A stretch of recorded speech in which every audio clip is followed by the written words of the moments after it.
Good evening, the erudite and experienced speaker for the day, Shri Ajit Shah sir, and my council colleague Geeta madam, and all the members. We are very happy to have another enlightening session on the new topic or in the direction of widening the professional opportunities. It is provisions of FEMA with reference to exports and imports. The export and import activities are normally considered to be the activities that are done by the business people at metros. It is yet to take its roots into the tier 2 and tier 3 cities. We at SIRC took a decision to see that in this digital world, there is opportunity for every business, be it tier 2, tier 3, or even in the local corner of the country, to do exports of their goods and also import the services and goods from outside.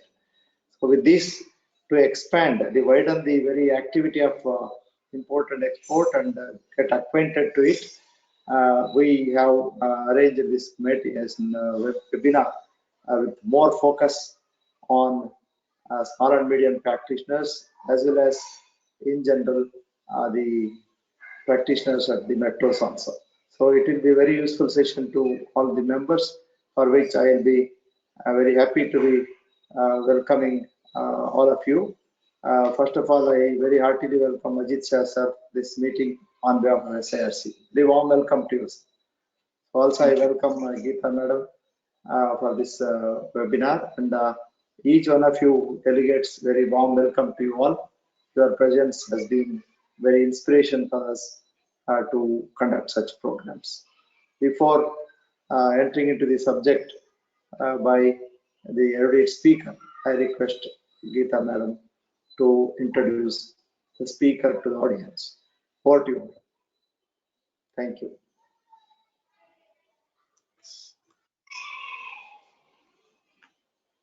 Secretary of SIRC, CA Panaraj sir, and today's eminent speaker, Shri Ajit Shah, and my dear virtual viewers. Happy evening to one and all. It's my proud privilege to introduce today's speaker, Shah Ajit Jayantlal from Mumbai. He completed BCom LLB Diploma in Export-Import Management, and by profession, he is a faculty and consultant for international businesses. He has over 35 years of experience in the field of export and import as a trainer and consultant. He is associated with various industries, industrial associations, trade associations like All India Stainless Steel Industries, Mumbai, Bombay Industries Association, the Bombay Fountain Pen Manufacturers and Traders Association.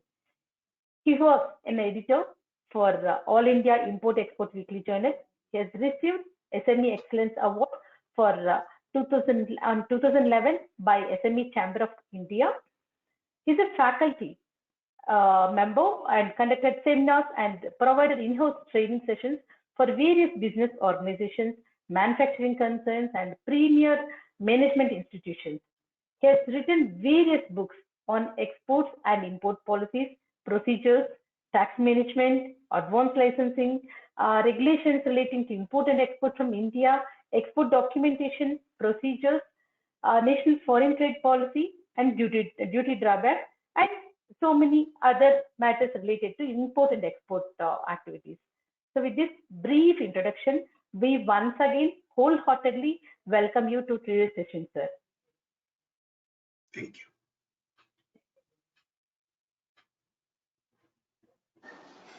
Over to you, sir.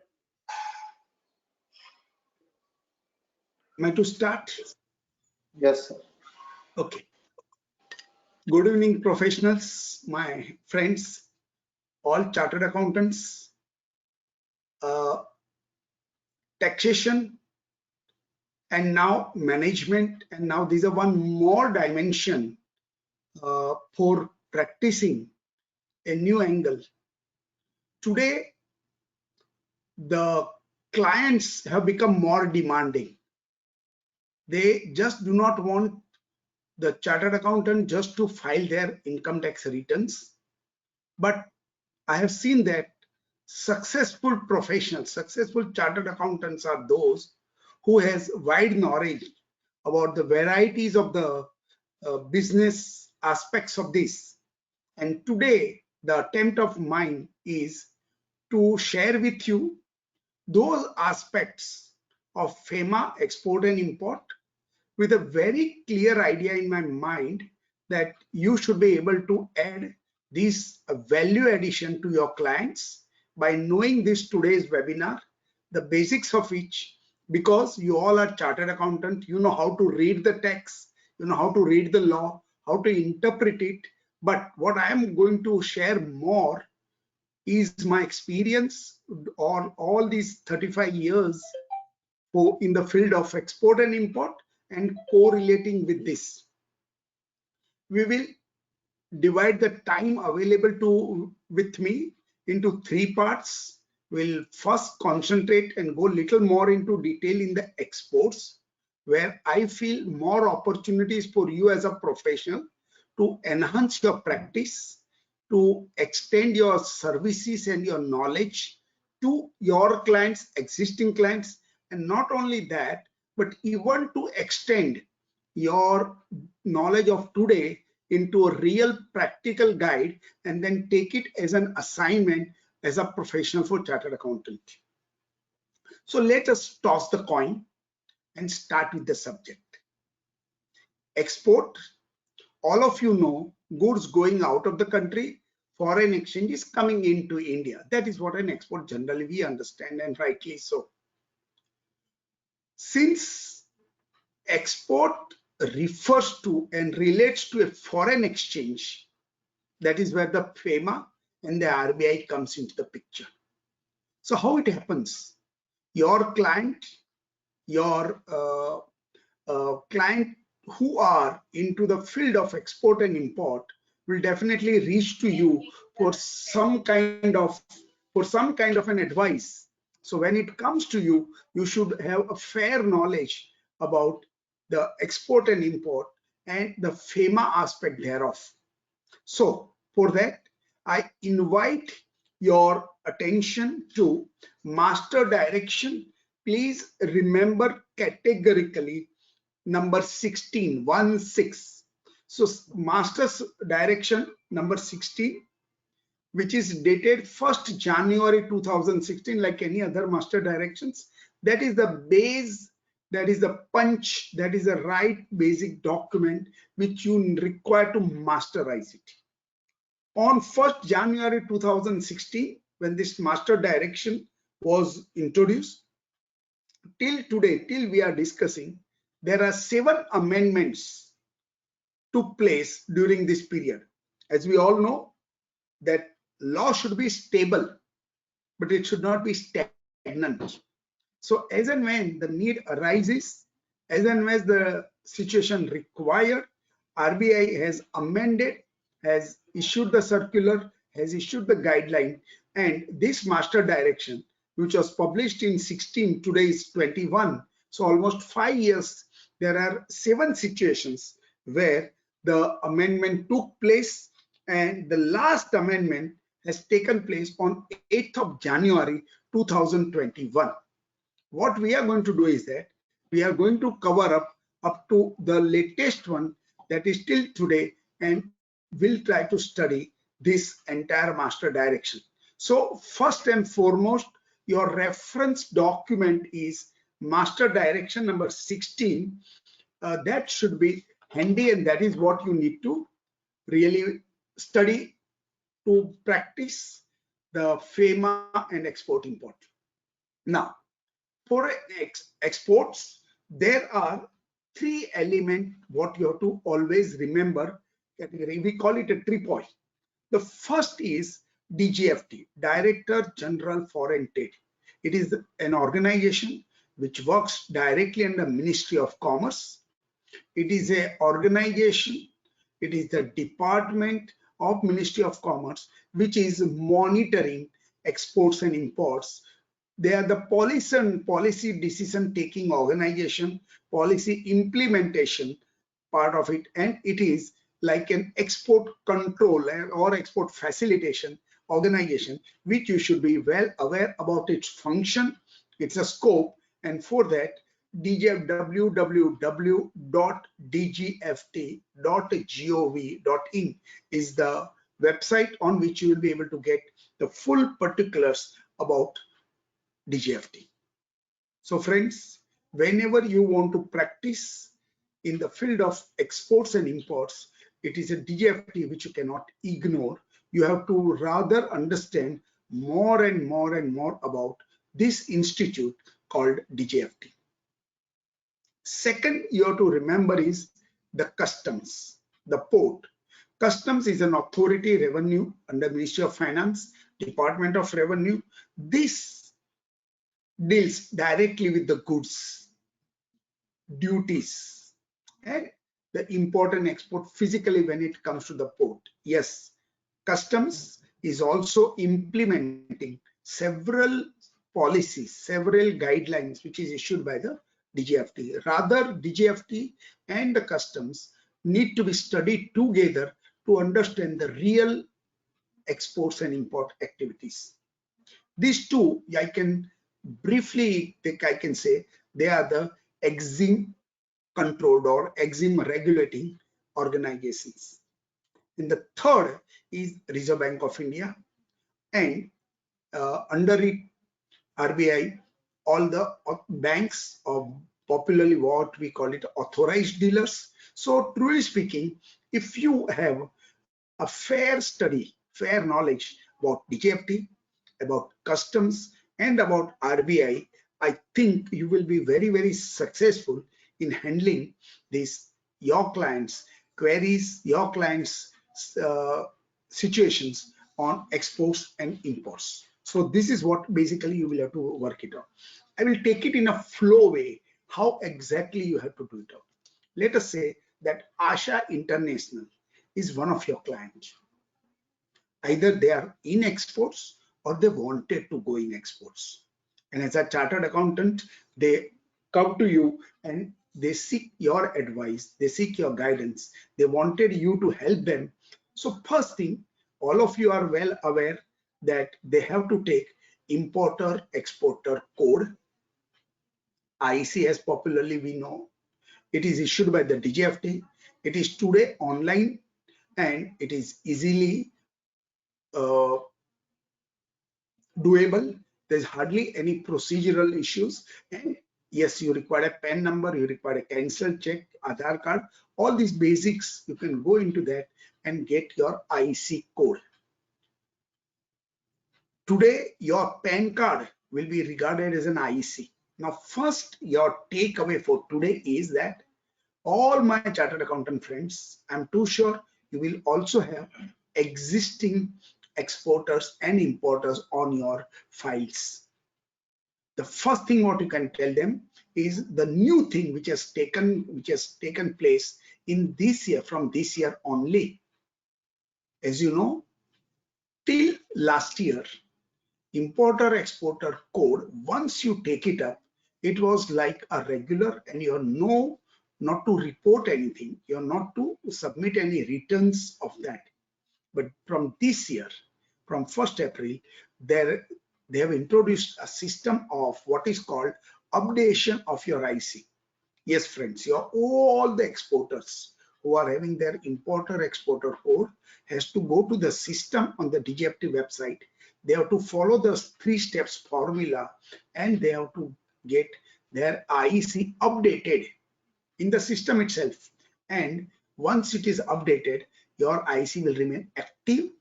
In case if you don't do it out, it will automatically, system wise, it will become deactive and you cannot operate on that unless and until you make it active. So first thing, when you go tomorrow back to your office with the help of your staff, check it up with all your exporters, importers, clients, whether they have updated their IC or not. Additional information is that every year from 1st April, May and 30th June, that is the first quarter, this updation is a mandatory. But since this was the first time, The DGFT has extended that for one more month, and instead of June, they have considered July as the period for which you can do updation. Even many people who have not done it, so they have extended up to August also. So friend, take the benefits and ask all your clients to get your IC update. And if it is essential, you can also extend them this service part of it. So if your clients, all the exporters, they have updated this, that means they are now a functional importer or the exporters. The first clarity that should be in your mind is that as an exporter, you have exporters shall be liable. They have a statutory obligation to realize and repatriate foreign exchange proceeds for the goods they have exported. This is the, if somebody asks me that, can you tell me FEMA in one sentence? I will say that the FEMA means what it refers to. All goods exported must be realized. All goods imported must be paid. This is the punchline, or this is the basic slogans, what you have to remember to this. Now, your clients received the order, executed, exported the goods. Goods has gone out of the country. Now he will have all the export documents. Please remember, role of the bank is very, very important in the activities of export and imports. So first thing, what you have to convey to your clients, and more particularly the new clients, that is, after the goods are shipped, after the export has taken place, it is their obligation, it is a statutory obligation that within the prescribed period of 21 days, they have to submit all original documents to your bank. Say for example, yours is a Bank of Baroda. So Bank of Baroda branch, you have to submit the documents in a proper covering letter with all the documents original. Your bank will take that document, will attach their own covering letter, what is popularly called a schedule, and send it to the overseas importer's bank, and that documents will reach the hands of the importer, what we call it, through the banking channel. Now friends, here you as a professional will have to render your services. What will happen? The situation. Now submission of the document through the bank is as per the FEMA guideline. Yes, there are certain exceptions. The first exception is that those exporters who are recognized export house, 1 star, 2 star, 3 stars. That means those who are the achiever, who has already done a $3 million exports. There's a category that is called export house, or broadly it is called recognized exporters.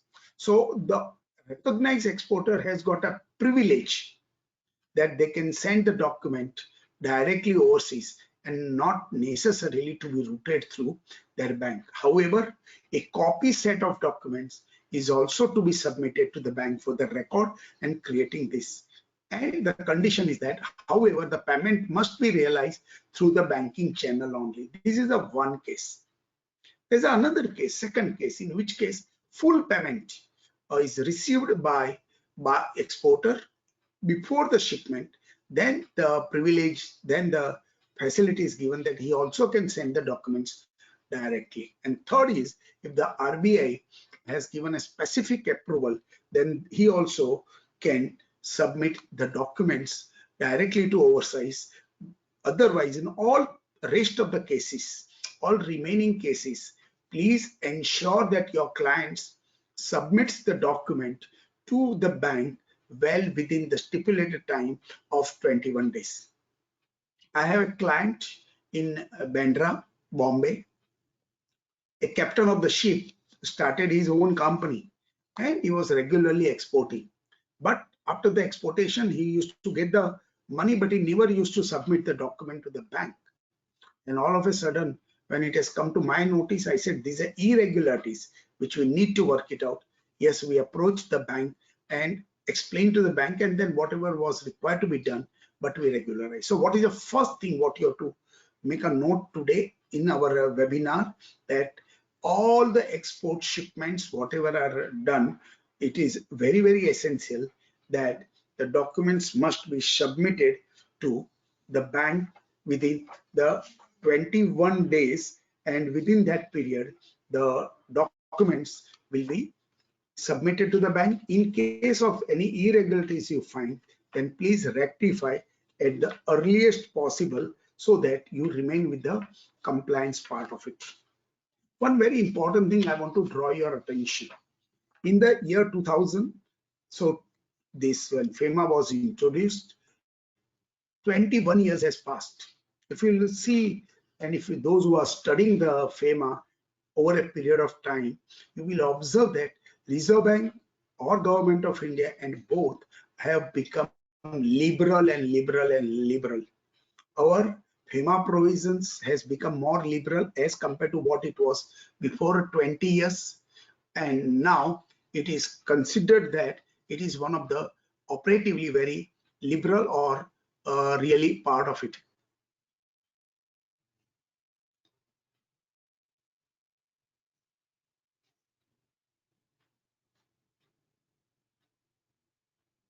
तो phone बंद कर मेरा.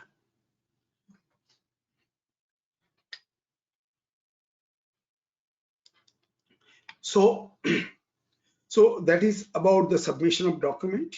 Now, suppose you have exported the goods, documents have already reached, and once if it goes over there, then yes, then that particular within 21 days, you have completed your export part of it. Then the basic question is that after the goods have been exported, they require to be realized. Yes, it is a fundamental of it. Goods exported must be realized because that much resources, that much natural resources of the country has gone out, and corresponding foreign exchange should come into the country. Otherwise, the India will become second, Nigeria will become bankrupt. Our position will be very bad. So any natural resources, any goods which are going out of the country must be compensated by realization. Now, for this purpose, you will have the time limit of say originally it was a 9 months. Then in the previous one it was 6 months and 12 months. Then it has become 9 months for a quite long time. Now it is 270 days or 9 months is the period from date of shipments. Yes, because of the COVID, there was a notification whereby this amount was extended. Then but that was up to the 30th July, and now it's a normal situation. All the shipment which were there before 30th of July 20, for then the longer period was given, but now the period is 9 months. So what you need to do is that after your export has taken place, within 9 months, you have to bring the foreign exchange into the country. So that's a time limit within which the export proceeds should be realized, and that amount is very, very essential for you to bring it into the country. Now, this in a normal case, in most of the cases, this will happen.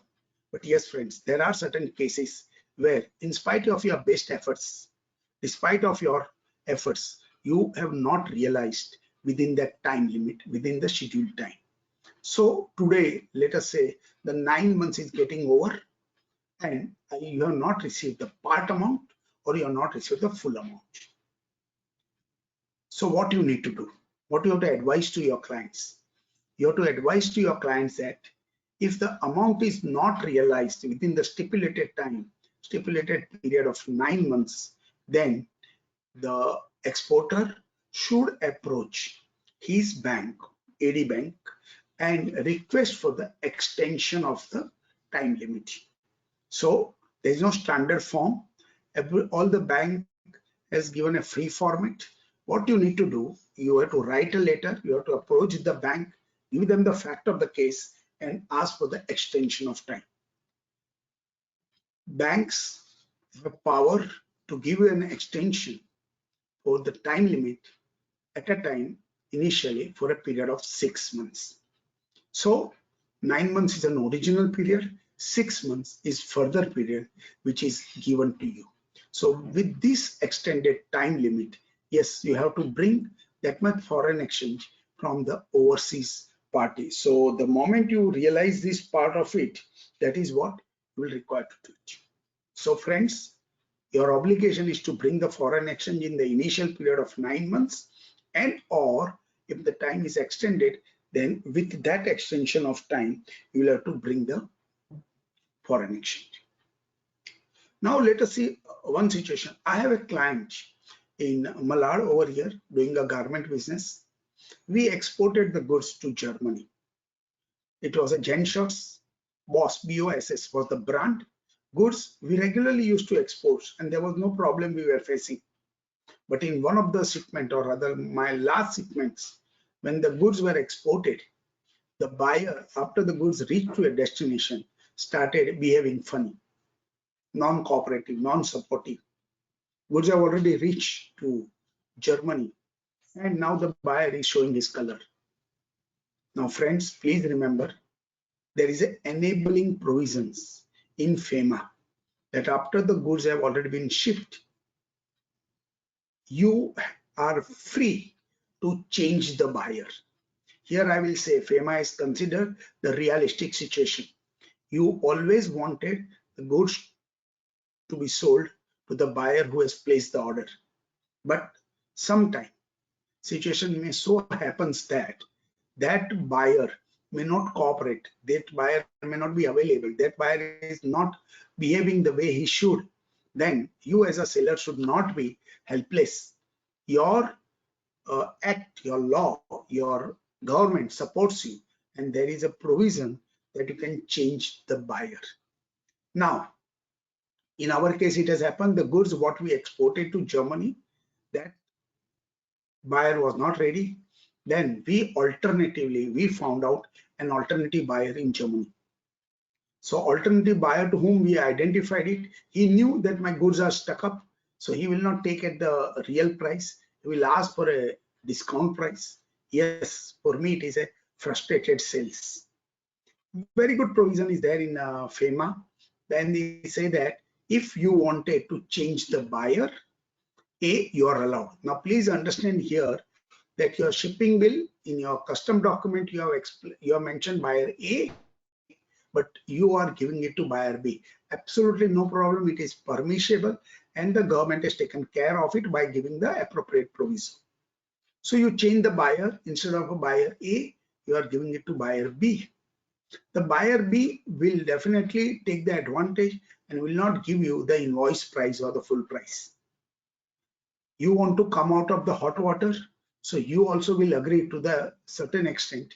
In that case, the RBI has permitted that if the reduction is required, when you are changing the buyer, and when the buyer is changed, if there is a price reduction up to 25%, then up to that extent you do not require any prior approval. So it's a general permission that up to 25% reduction you can do it out. You have to inform me, but that amount should come within the period of the 9 months, otherwise that rule will be applicable.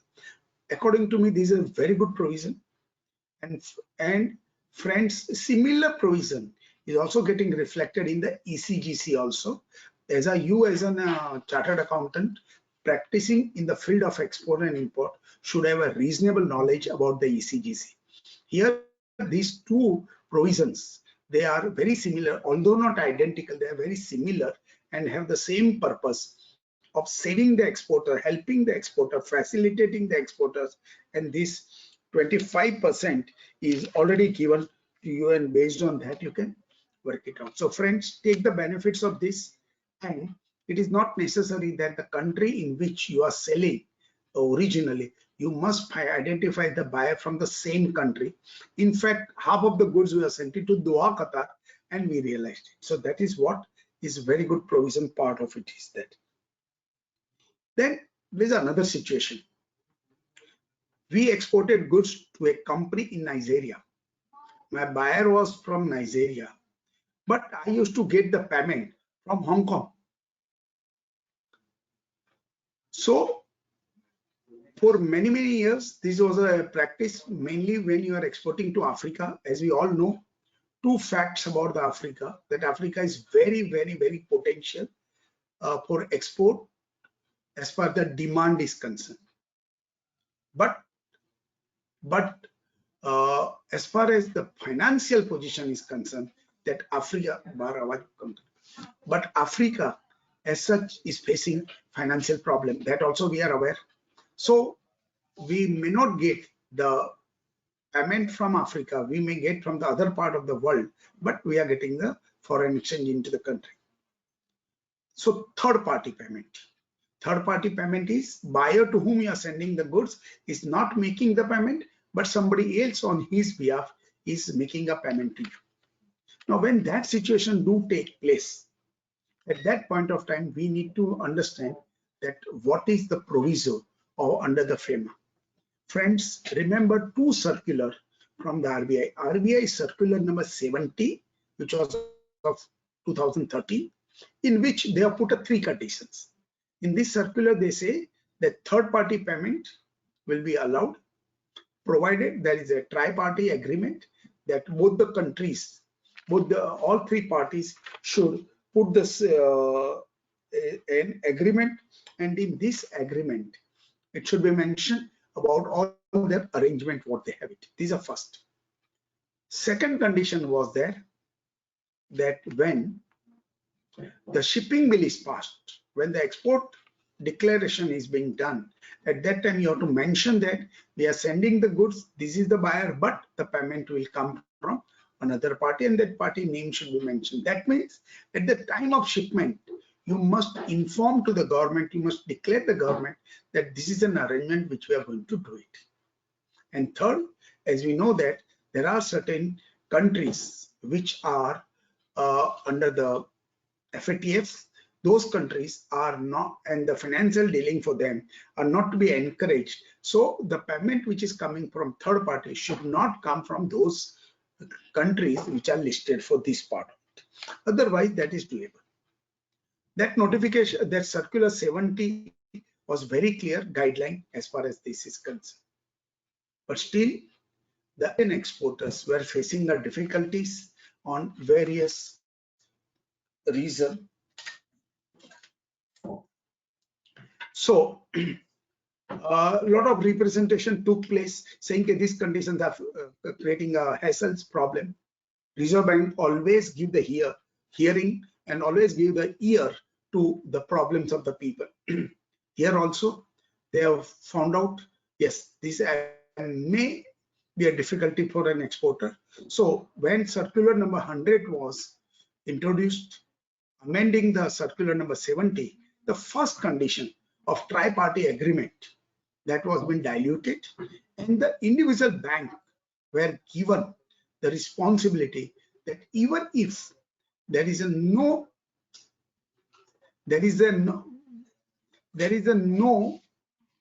tri-party agreement, but then too, if in the purchase order it is mentioned, if the bank is satisfied about the bona fide, about the genuineness, about the transactions, then they may waive off the first condition or the first requirement of tri-party agreement. Friends, this is an excellent provision in case that you do the business as well as you have to comply with that part of it. Now here one thing I wanted to pose and draw your attention to. After the FEMA is introduced in 21 years, such a long period, that Reserve Bank has now confidence, and rightly so, has delegated a lot of power to your bank. As a chartered accountant, as a professional, please educate your exporter friends. Please educate them that it is extremely important and essential that they should keep the relation with their individual bank, authorized dealer, as good, as warm, as cordial as possible. Please remember, your client should be in the good book of the bank, because several places you will find that powers are delegated to the bank, and it is a satisfaction of the bank, it is a comfort level of the bank It is a discretion of the bank, and obviously we all know that bank will exercise their discretion. Bank will exercise their powers, delegated power. Bank will take a call provided bank is comfortable with you. So please ensure from the day one that bank is your financial partner. Bank is an agency. You need to really have an extremely cordial, good and friendly relationship, which will definitely pay you the dividend, which will definitely help you in your smoothening, which will speed up your transactions, and you will be able to really enjoy this particular part of the transaction. So what is very important is that third party payment, the provision which are already available, you should be able to take those provisions to your benefits. So you are an exporter, you have exported the goods, you must realize the money well within the time. In case you require more time, you want to buy the time, you can do through your banking channel. If it is required, instead of buyer, somebody else is making a payment, you can follow the 70 and 100 circulars and follow this part of it. But we all are not always lucky. There are few people who are unlucky, who gets Apsara only in the pencil. Suppose you have exported the goods and the buyer overseas fails to make the payment. In spite of your best efforts, if you have not received the payment, obviously you will have no other option but to go for what is called a write-off. What in local language we call a bad debts. You are people from accounts background, so you are 10 times stronger in this field rather than me. Yes, so write-off, bad debts, the amount which are not going to come. Yes, friends, there is a proviso in this Master Direction 16 in which clear-cut guidelines is given about the write-off provision. So let us understand it. First of all, this is a last resort. You will try all your level best. You will put all your efforts. You will see to it that you get your money, what is required to be received from overseas. But bad luck is a bad luck. If the buyer does not make the payment, then what? In that particular case, the Reserve Bank of India has given a roadmap. They have given a SOP. They have given a guideline how it works out. Let me explain to you. Asha International exported the goods, let us say, for a $10,000, and that buyer is not making the payment. Asha International is not having any hope or possibilities of getting it, and they have decided that we'll go for a write-off. What Asha International has to do it. Once they take a call that this amount we are going to go as a write-off amount, then please they have to understand what are the scope, how much amount they can do it out. So let us understand the proviso. The proviso, it says that you as an exporter have a scheme or a proviso, what is called a self write-off. Self is exporter. Exporters own can write off, and for that they are given the limit of 5%. Now what 5% is? Now 5% they say is an amount you have to calculate based on your previous calendar year. Let us say today. Today is the 10th of October 2021. I'm approaching my bank, let's say Bank of Baroda, that I wanted to write off this $10,000. So what calculation, what details I need to provide is that today is a 2021. So let me go back to my previous calendar. Remember, it's not a financial year, it's a calendar year. So 1/1/2020 till 31st December 2020. That's a one calendar year. How much amount I have realized into India? Very important. Not how much export I have done. Physically, how much forex I have brought into the country, in the kitty of the country, in our nation. So I have to do a total of that amount what I have realized, and that total is my base. I have to calculate 5% thereof, and that 5%, whatever it amounts to, let's say X amount, that is the maximum I can do it, up to 5% thereof as my entitlement, amount entitlement for the purpose of write-off under the scheme of self write-off. Suppose this $10,000 of ASA intention is within that, then I will go for and follow the procedure of self write-off. Yes, thereafter my bank, ED bank, will have further power of another 10%. So suppose my amount of write-off is higher than 5%, then my bank will take the next slab of 10% and will calculate that 10% also. So totally 5 plus 10, 15% up to that it comes.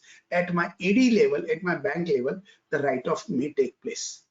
If it's more than that, obviously it will go to the Reserve Bank of India for the RBI's approval part. So this is a structure. There's a one deviation in this, that 5% write-off is for all the exporters, but those exporters who are recognized export house, for them this 5% will become 10%. So it will be 10 and 10. In all the normal case, it is 5 and 10. Now, what exactly it is to be done? There are 7 situations they have given. If any one of these 7 situations do take place, then you can you have to mention, say for example, insolvency of the overseas buyer, buyer not traceable, right? You have done all your efforts. The high commission or the foreign missions have settled the issue. So these are the 7 conditions you have to study, and then you have to work it out. In 3 of the conditions, it is like that. Even this amount is also not a limiting factor. That is what you have to do. 2 more aspects you have to remember it. Now, whenever you are going for a write-off, you have to request to your bank an actual application will be processed, and it is your bank who will do the write-off, who will knock off this entry in the record in the system. They will intimate you, and then you can also do it in your bank. 2 important things what you have to remember is, 1, fundamental of our export incentives. The fundamental of the export incentive is that whenever the goods are exported, you get some kind of an incentives. So these incentives are given to you on the basis of the assumption that will bring the foreign exchange. So if you have not received the foreign exchange into India, obviously that incentive is you are not entitled to. So if you have already received, because like a duty drawback is one incentive, as soon as you ship the goods, you get it. So you need not require to wait for the realization. It is on the assumption that you will get it. So if you have not get it, obviously, logically and rightfully it is so that you have to refund that much incentives. You have to refund that proportionate incentives. You have to give evidence and documents, and you have to give it to your bank. Second very important thing is that since it is a discretion power of the bank, and bank also wanted to verify the financial statistics, your last year's exports, obviously bank is not in a position to, and rightly so, for that purpose the bank will depend on chartered accountant as you people for certifying this statement. Now, many times it happens that the chartered accountant or the exporters will check with the bank and will ask for the bank, is there any particular format in which you require this certificate from chartered accountant? To the best of my knowledge, there is no standard format. Bank to bank it may differ, and many of the banks, I have seen it, they say there's a free format. They only tell what are the things should contain in that certificate, but there's no standard, fixed or predetermined format. You as a chartered accountant, whenever you issue that, you have to give the details in which this 5%, 10% is the entire period, entire year, what you have to work it out. So if earlier that is some part is being utilized, then it's a concurrent. So you will have to work it out with this. So friends, you have to give this certificate, and based on this certificate, the chartered accountant certificate, confirmation and evidence that the goods are the incentives are already refunded, returned, then the bank will accordingly issue. Bank will also write off this particular amount, and this amount will go out of the record part of it. Then the next thing comes is an agency commission. So not in all the cases, but in certain cases, you have appointed the agent overseas. Agent is a middleman. Agent is your representative in the overseas market who takes care of your interest in that market. He brings a business, he facilitates you, he does a lot of marketing work for you, and for which you have to give the agency commission. Now, please remember, agency commission need to be declared at the time of the shipment. So when you are exporting the goods, in the shipping bill, there's a specific column, there's a specific space wherein you have to mention the agency commission. And that agency commission, once you declared in the shipping bill, that means you have informed to the custom department that this is the commission, this is outflow of out of my total realization. And once that has been informed, it is the custom who is an authority for doing a valuation will accordingly will assess your shipping bill and will allow the goods. So valuation will be taken care of and the goods will be exported. Now, in agency commission, you have two methods. One is the overseas buyer. They can deduct it, the amount of commission, and can remit net of that to you, which what you should do, that as soon as the amount is realized, please ensure that you have to inform to your bank. This is the one more thing which I wanted to explain to you, and you in turn can explain to the exporter friends. Please remember and be clear in the mind that bank will not act on its own. As soon as the amount are realized, the bank will obviously approach, ask the exporter, and it is a duty of the exporter to respond very quickly, correctly, and completely.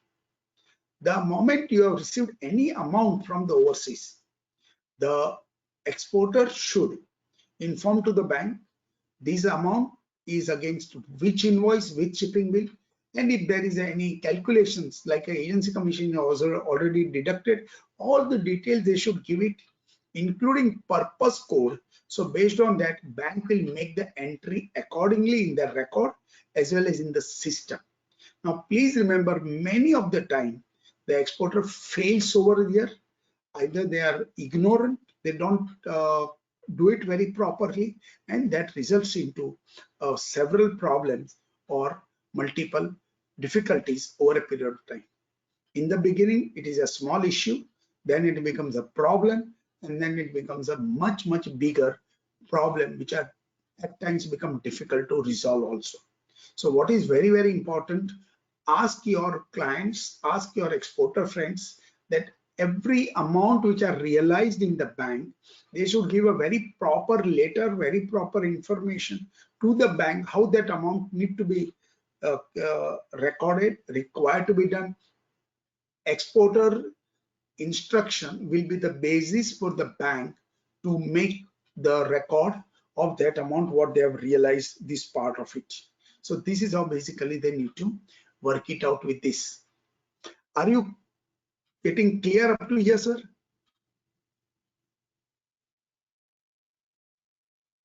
Are you all okay up to here?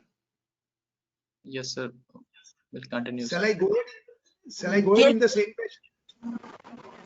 Yes, sir, you can go ahead. Fine. So now many exporters are also importers also, and obviously it has happened. You have a buyer overseas and you have a supplier overseas if you are in import. A situation took place whereby when you are exporting, you have to receive the foreign exchange. When you are importing, you have to pay the foreign exchange. An exporter came out with a situation that, let us say, for example, I have to take $10,000 from overseas party A, and I have to pay $8,000 to same party A. So is it all right if I do the addition subtraction and only transact, only remittance or receipt of only $2,000? See, from accounting point of view, there's nothing wrong. But from the Reserve Bank point of view, it was for many years, it was not permitted. So the Reserve Bank was very clear. Both the stream, both the regulations regarding receipts of the foreign exchange and regulations regarding payments of the foreign exchange are two different set of rules. And therefore, an exporter or importer, a party cannot be given an authorization to adjust on their own as per their books. And this issue was for a long time. However, as I mentioned to you, and I always respect the decisions taken by the Reserve Bank of India. And over a period, we can see that Reserve Bank is always liberal, Reserve Bank always hearing, is always having a problem-solving attitude, always having a cooperative approach of the exporters importers problem. So here also they have found some genuineness for this. So what they have done is, first they wanted to also do situation where it is not being misused also. So what they have done, they have started this facility of netting off with only unit in SEZ, special economic zone, a small segment of that. They wanted to experience whether this is doable or this not doable.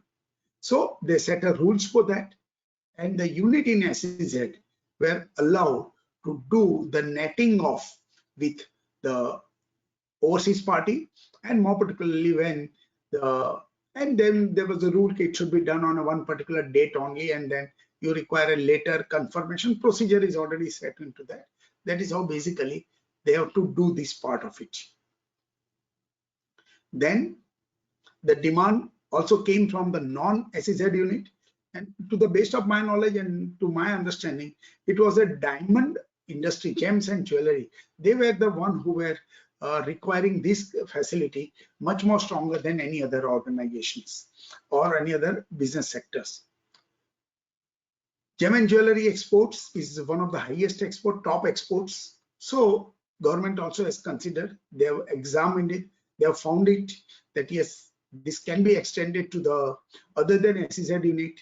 And like a net off, there is another set of rules was for set off. So setting off of the receivables and payable between the buyer and sellers of the same, and then there was a rule of that it should be same or from the same group, and the confirmation is required, and all those details that were made available in this master direction. So set off by the non-SEZ unit also was permitted for them to do this part of it. Let's take and talk about the lucky exporters, those exporters who are fortunate. There are some exporter who receives advance payment. So if you are an exporter, you have offered your goods to the overseas buyer and you have demanded that we wanted the advance payment. Yes, advance payment is not that easy to get, but as I mentioned, there are lucky people. The various reason you get an advance payment. Then what happens? The guideline is very clear in the master direction that exporter who receives the foreign exchange in advance from the overseas buyer must utilize this fund within a period of 12 months. It is a mandatory. I will share with you in Bombay Central, there is a client of mine, exporters. Now this company was into business. One, they were having a construction business in India, as well as they have an export division also, which they were exporting. Their main export was to Dubai, and in Dubai they had one regular buyer who used to regularly place the order, and this company in India, Bombay Central Company, used to export them. Now their relation was so good that the Dubai party was not making really a payment of invoice to invoice wise, but they used to send 10,000, 10,000, 25,000, 30,000 round amount on a very regular basis. And in many cases, it was an advance payment. In those days, there was a document called FIRC. So what this client was doing, moment the amount is received in the bank, the concerned staff was approaching the bank, taking an FIRC and filing the FIRC in the file. When the export used to take place, they take the FIRC, submit the document along with the FIRC, and on the FIRC reverse, that amount was being debited and the net balance was being drawn. And when the entire FIRC gets exhausted, they used to remove it from that file and put it in the another file or in accounts department. This was very regularly being done, and that's what exactly is required to be done. Once it has happened, the one shipment has gone. The concerned staff was not knowing, he took one FIRC, attach it, give it to the bank. When the bank has seen that FIRC, they objected to it. They said, this FIRC, this amount is received by you prior to 1 year. More than 1 year has taken place after the money is received by you. Please remember, and you as a chartered accountant, please tell your customer, tell your clients, tell your exporter friends that there is a statutory obligation on the part of the exporter to utilize this advance amount within a period of 12 months. You have to export the goods within a period of 12 months. Now, if for any reason that 12 months is over, but in case you have exported thereafter, yes, it will be irregular, but your bank, if required, taking an RBI approval, will regularize it. But preferably try to be a compliant company, compliant exporter, and do it within the period of 12 months. Now, in case you as an exporter could not export it within 12 months, and you're now not going to export it. So what has happened? That amount which is there with you, the overseas party will definitely ask for a refund of it, sending back of it, and you also don't mind it sending it out. So you said, okay, I received it, but I did not export it.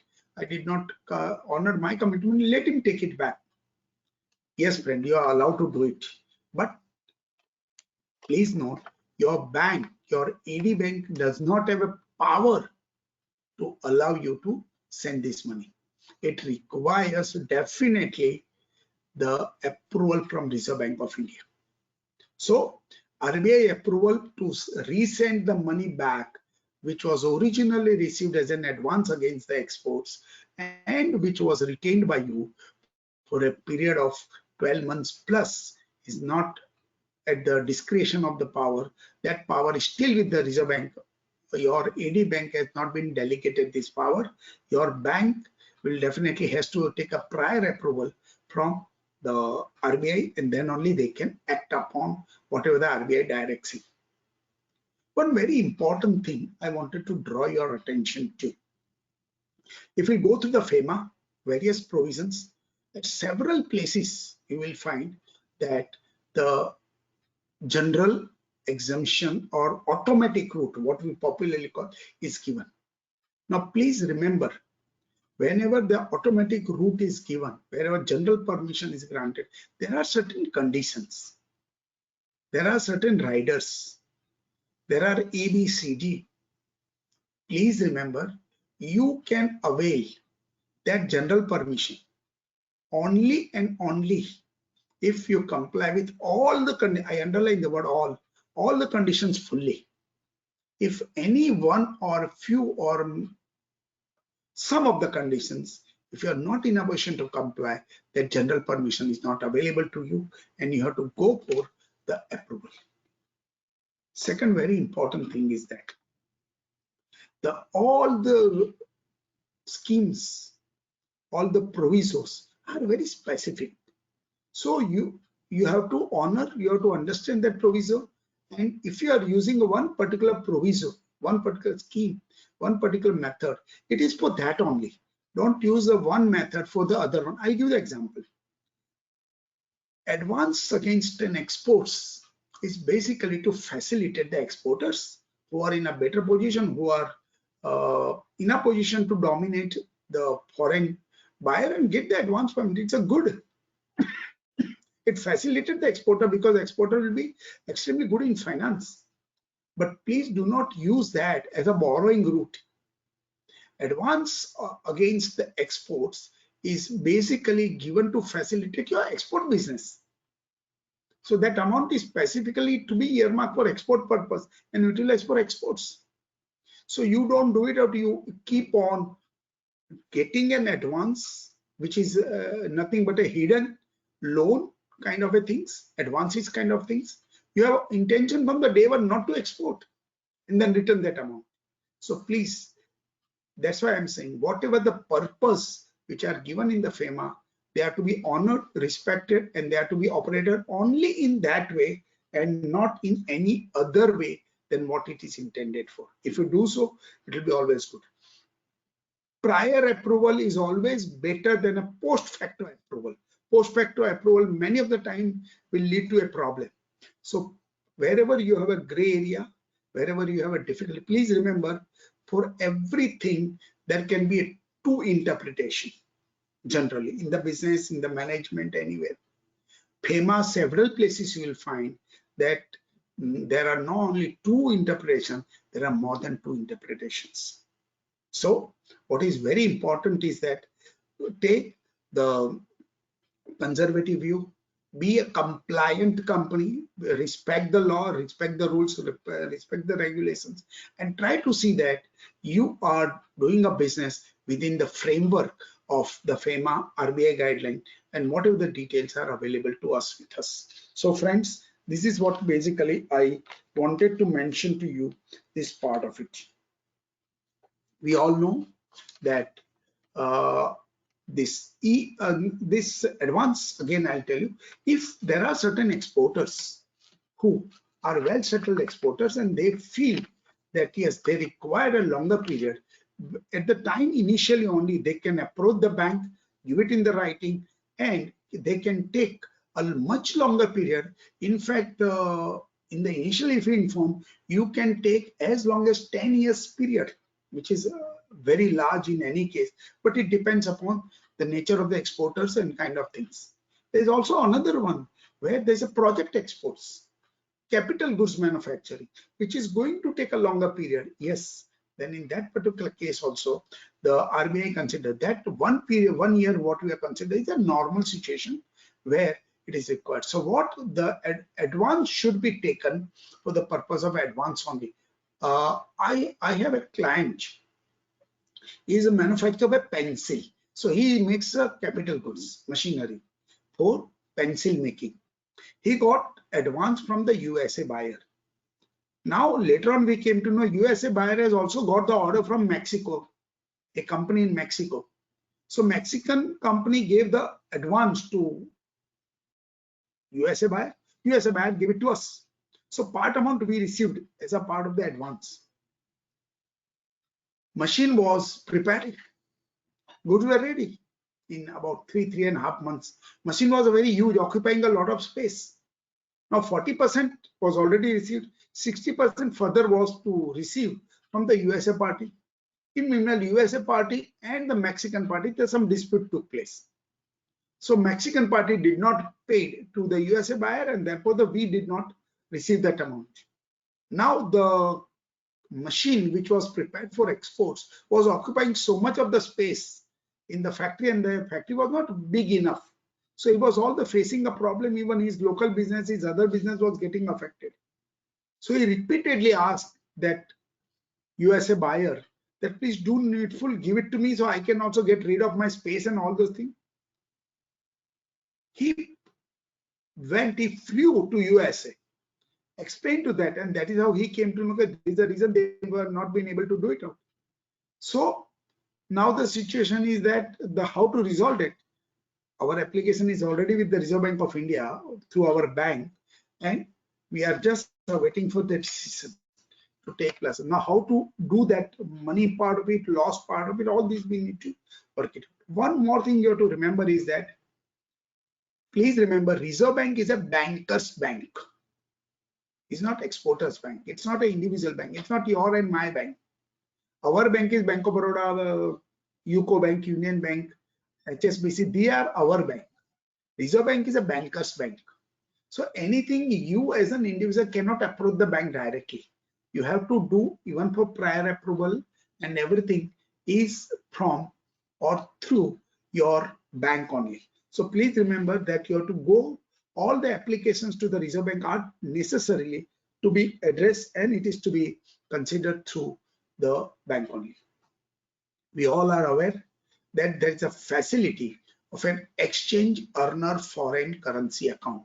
That is an EEFC account. Now this EEFC accounts is a foreign currency account in a very simple language. It's a non-interest bearing account. And in that, the whole idea is that as an exporter, when you earn the foreign exchange, generally you convert them into INR. And when you want to import, you again require to backward convert it into a foreign currency for making a payment for import to overseas. So since there is conversion, there is always a financial loss, forex loss, exchange loss. To facilitate this, or to avoid or to stop your exchange loss, this facility is given to all exchange earners. Exporter is one of them. So exporter also get this kind of a facilities, what is required to be done by this part of it. Now these EFC accounts, you can, many people are comfortably doing it out. It's a currency wise accounts. Now what is very important is that, what you have to remember is that the amount what you credit in that account is now permitted to keep it the month in which it is credited, that entire month plus one more month.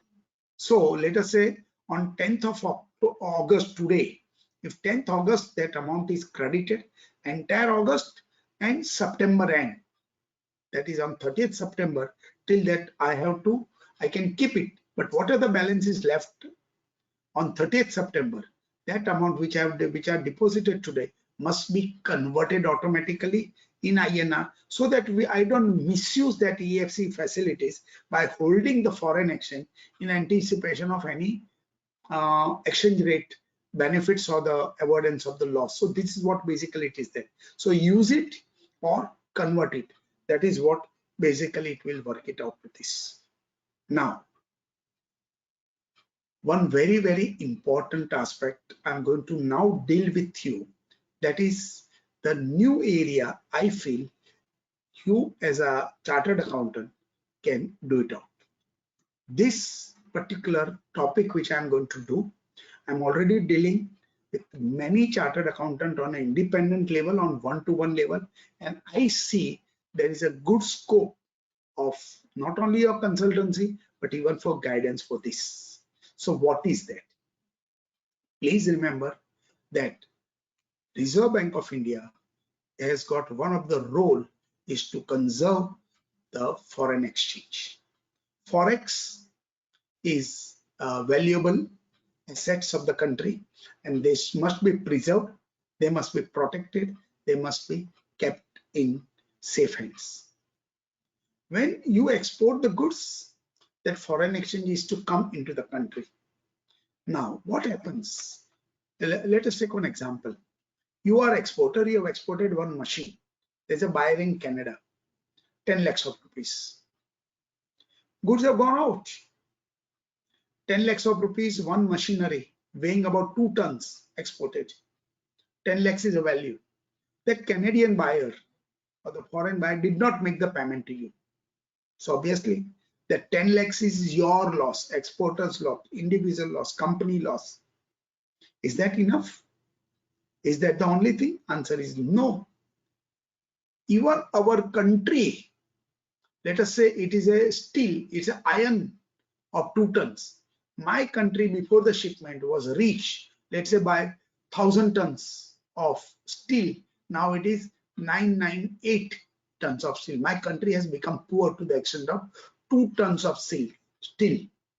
Natural resources, my resources are deploying when I'm exporting it.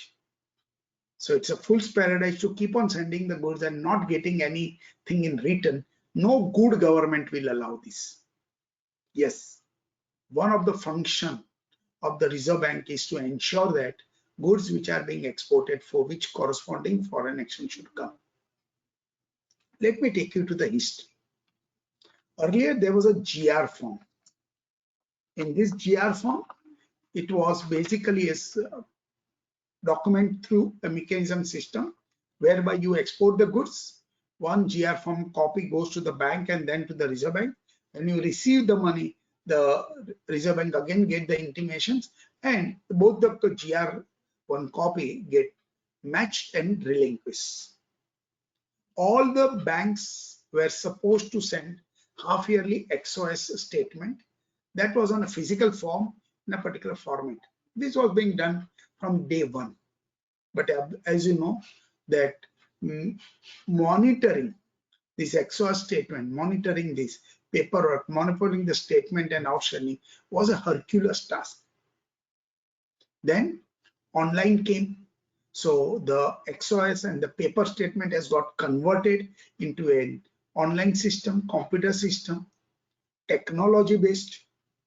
Then also it has not reached to the level, because the Reserve Bank was all the time concerned, and rightly so worried, to know that every goods which are being exported, except those which are approved, must foreign exchange should come. So something need to be done. Monitoring was very, very essential, important, and crucial. Then a concept of EDPMS has come, electronic data processing system, management system, EDPMS. So under this system, what has happened is that the Reserve Bank of India has created a software, a portal called EDPMS. I will just give you an outline of how this EDPMS system works, and then we can go into the possible area under which you as a profession can extend your services to your clients. Let us take a simple example. Asha International today have exported the goods. Today is 10th of August 2021. Documents will be prepared. Clearing agent documents will be given. Online it will be submitted under e-Sanchit. The shipping bill will take care of the custom documents. Examination, if required, it will be done. Goods will go out. Goods will be kept on in the container on the steamer. Goods have left the country by sea. The moment the documents are late export order, LEO endorsement is given, it is a system, EDI system of the ICE gate, which is a custom system, in which the shipping bill will be generated. Now that shipping bill from the ICE gate will be sent, will be delivered, will be sent to the EDPMS portal. That means a record will automatically created, generated, and it will be recorded that Asha International has shipped through the shipping bill number 123, value worth $10,000. That will go on record. It will be a depository where this data will come. Now, Asha International, after a month, received that $10,000.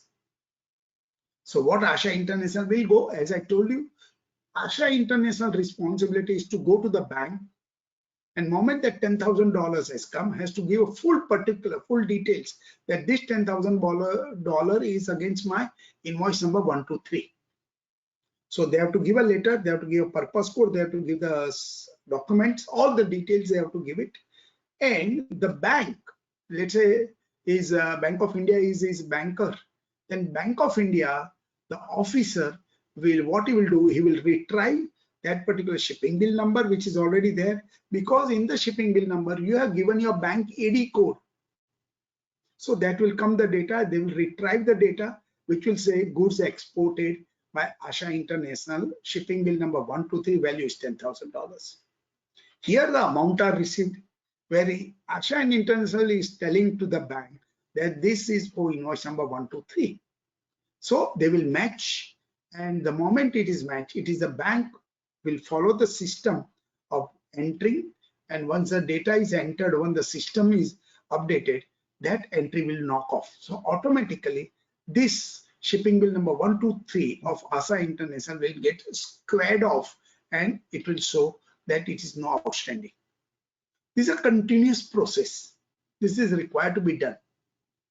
Now, in this EDPMS system, it is the exporter's responsibility to see that there are no outstanding entries.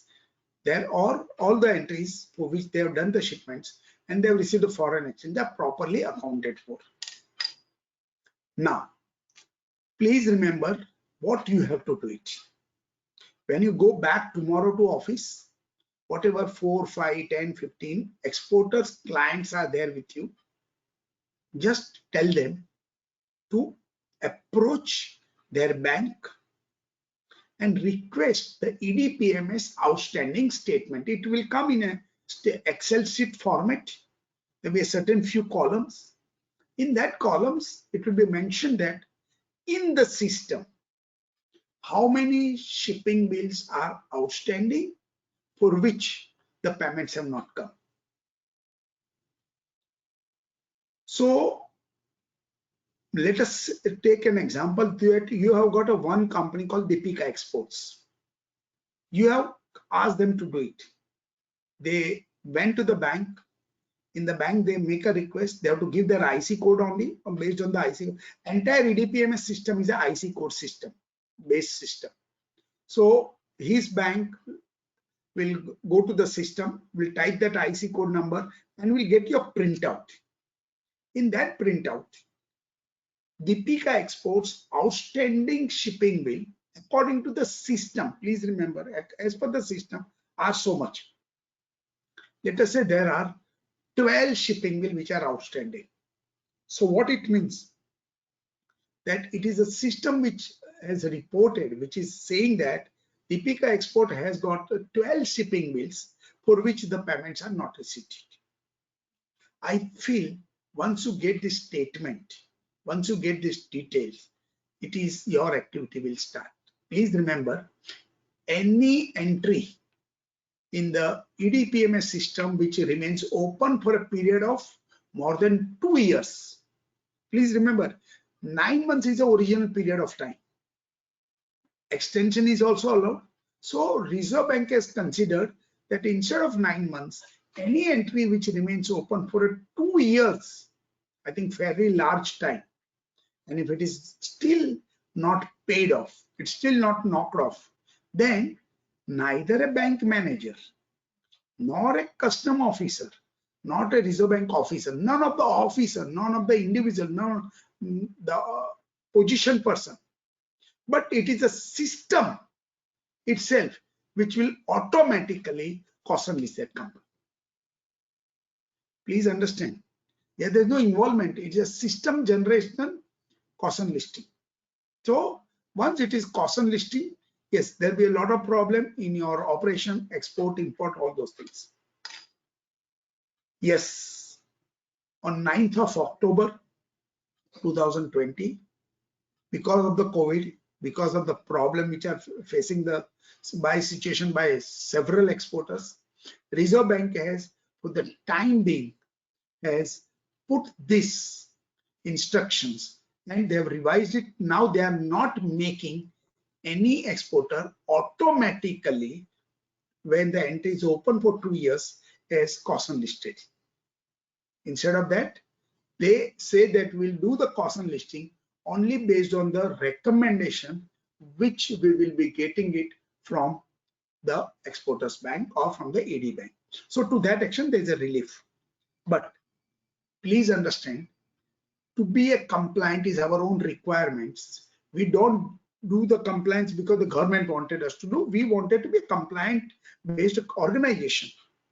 We have our own discipline. So I'm seeing from that point of view that all your clients should be made aware.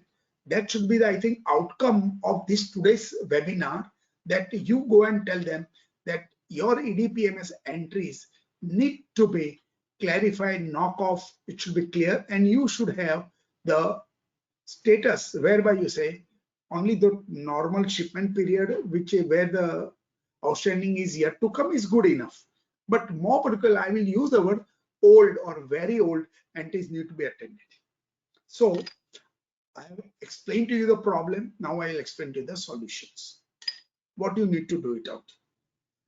Let's continue with the same one, that Deepika Exports having a statement in which there are 12 shipping bill entries which are outstanding. Now, what you need to do it? First thing, please take oldest entry first, because that will catch automatically 2 years period. Of course, now that is not there, but old is definitely going to have a more trouble area. So now the question is, when you will interact with your exporter clients, he will tell you a story which is altogether different. I will generalize them and give you in a point wise on a basis what it exactly happens. I have listed the generalization of it, why these entries are outstanding. We have come across a client where there are 250 entries outstanding, 37 entries, 600 entries outstanding. We sat together and worked on that on a very, very systematic way. And now that 600 entry has become 32. And likewise, we have to bring it down. But principle is go from the oldest. It is not the, it is a chronological date wise. Now, why these entries are outstanding, that you need to understand. I'm just giving a general listing, and then you have to apply with the part of it. The first is you have exported the goods, you have received the payment, but the bank has not appropriated that payment with that shipping bill. You will say, ये party का तो पैसा आ गया, इसमें तो outstanding है ही नहीं, तो लेकिन बैंक में नहीं है, तो आपको क्या करना है? You have to go back to the documents. Please remember here the same thing as I mentioned to you, that bank, remember this sentence, bank will act based on your instruction. Bank will act based on your instruction. If you go through the documents, if you go to the root of those correspondence, you will find your instruction is not there, or is incomplete, or it's not perfect the way it is required. Hence, the bank has done the way they understood it, and that has created it. Please take the oldest of this, shipping bill wise, document wise, and that examine whether this is so. So first situation is that because you are not given the instruction correctly, or the amount although received by you are not properly appropriated, you have to go and rectify that part of it, inform to the bank the right situation, and request the bank to correct the situation. So that is number one.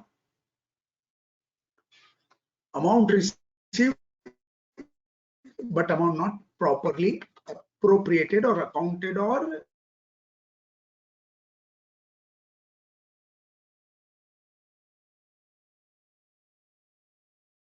whatever the situation is, that you have to improve. That's situation number one. Situation number two, your is still outstanding. That means what? The amount is received, but it is not been recorded in the system. Please remember, every bank has to maintain their own internal banking system. That's one. And bank also should update the RBI portal. I will use the word system, that is for the bank internal. I'll use the word portal for the purpose of system, for the purpose of EDPMS. So please remember, what we are discussing is a EDPMS matter. So and you should be concerned about the EDPMS. So you have to draw the attention to the bank, that branch of your bank, that this entry, which is the outstanding in the EDPMS, it needs to be knocked off. It should be cleared of this. Third, goods exported by you but re-imported and entries outstanding. Yes, I have several clients where this has happened, goods returned and there's an entry which is outstanding in the IDPMS also, there's an entry which is outstanding in EDPMS. Please correlate with the documents, make a proper letter, give the documentary supports and request the bank to knock off based on this information which you are going to give it. This is the third. Fourth situation, that your invoice was for the $10,000 and you have received $9,930. Please remember, it's a computer. It will match point to point, dot to dot, comma to comma. Yes, $70 are less.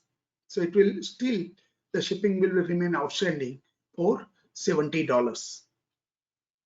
Now, please remember, this is a very common and thousands of shipping bills are outstanding like yours. Now, there are 2 to 3 things you have to remember. One is fact of the case. Is it $10,000 which was there?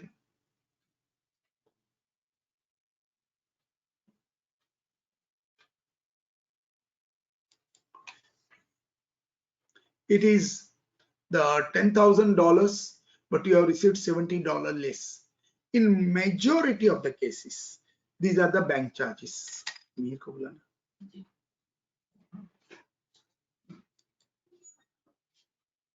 In majority of the cases, you will find that these are the bank charges. Now, these bank charges, miscellaneous charges, which are a shortfall. Now, these entries are outstanding. Now, what you need to do is that you have to take up the matter. You have to inform to the bank that these were the bank charges, foreign bank charges, and therefore they need to be recorded and these entries to be knocked off. Now, there are 3 ways which most of the bank will also ask for. One, when the amounts were realized from the overseas, there is a swift message which is coming. The amount which are realized, along with that a message comes. In the message, if this amount is mentioned that this amount was deducted for the foreign bank charges, then it becomes a very simple, very easy for bank to do so without any hesitation. But many of the time the message which comes is not narrative, is not having a description, is not having the details. And in that particular case, if there is no detail available, then obviously this will be difficult and the bank will require some additional support.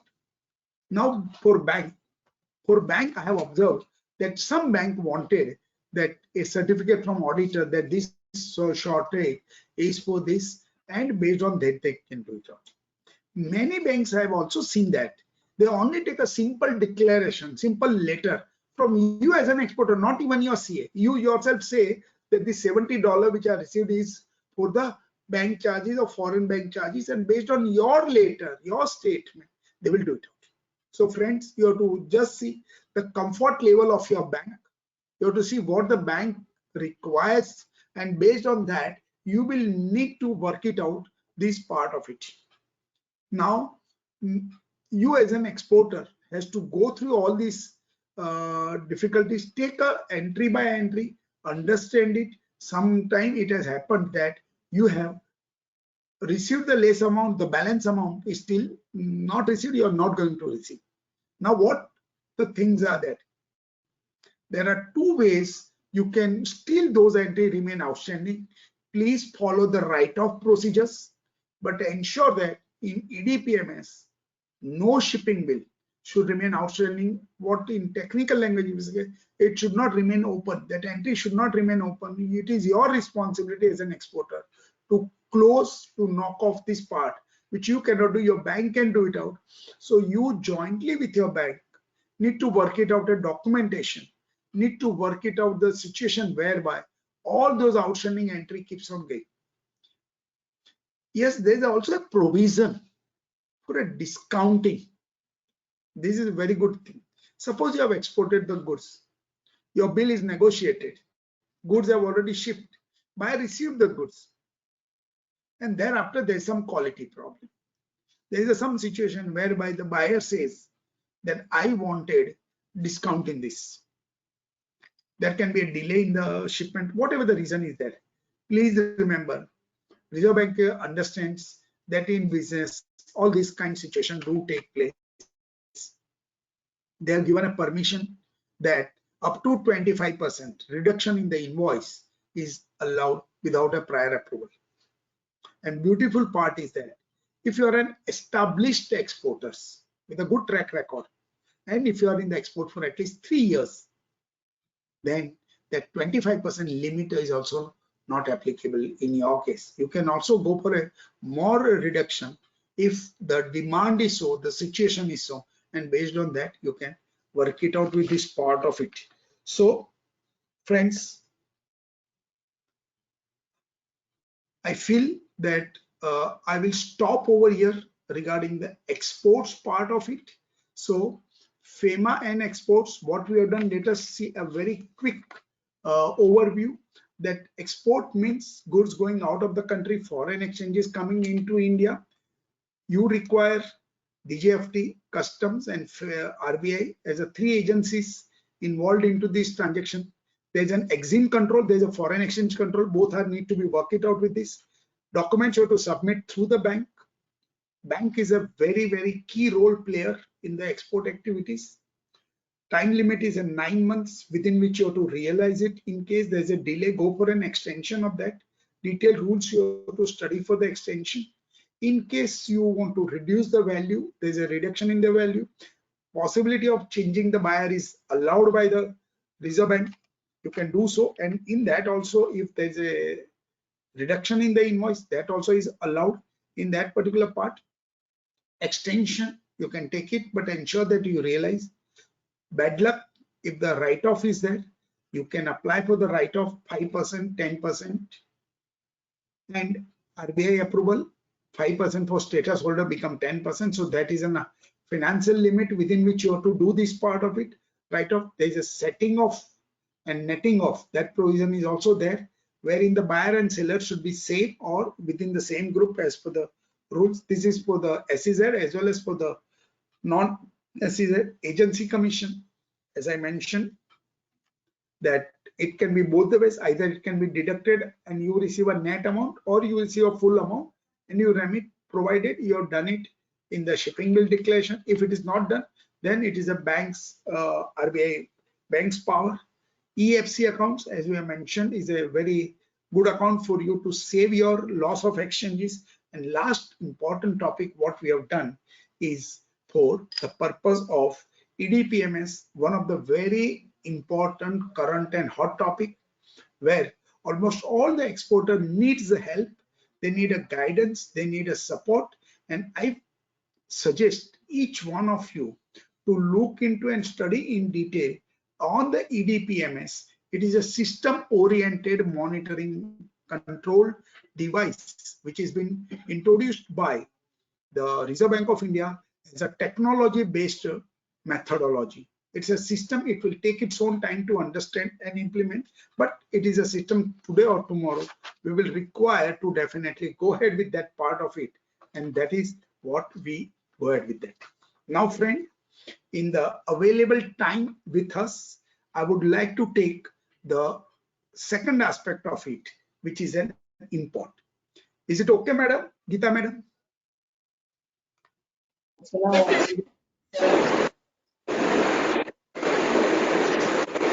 So friends, let us take the import as exactly opposite to exports.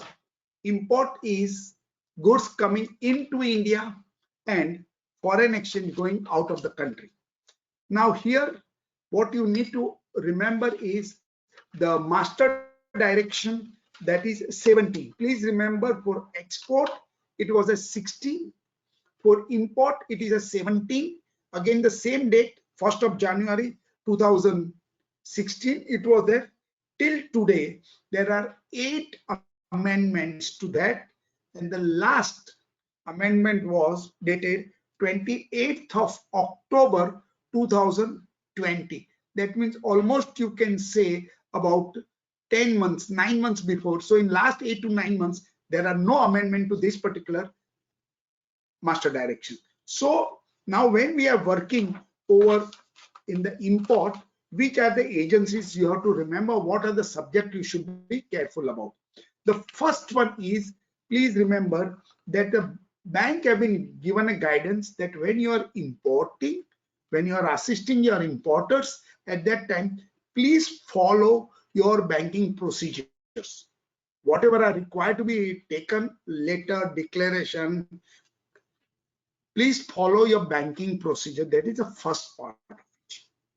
In import, what you require most of the time, the bank help you require bank role is when the letter of credit is to be opened. Please understand, you as a chartered accountant, there are 4 main method of terms of payment are there.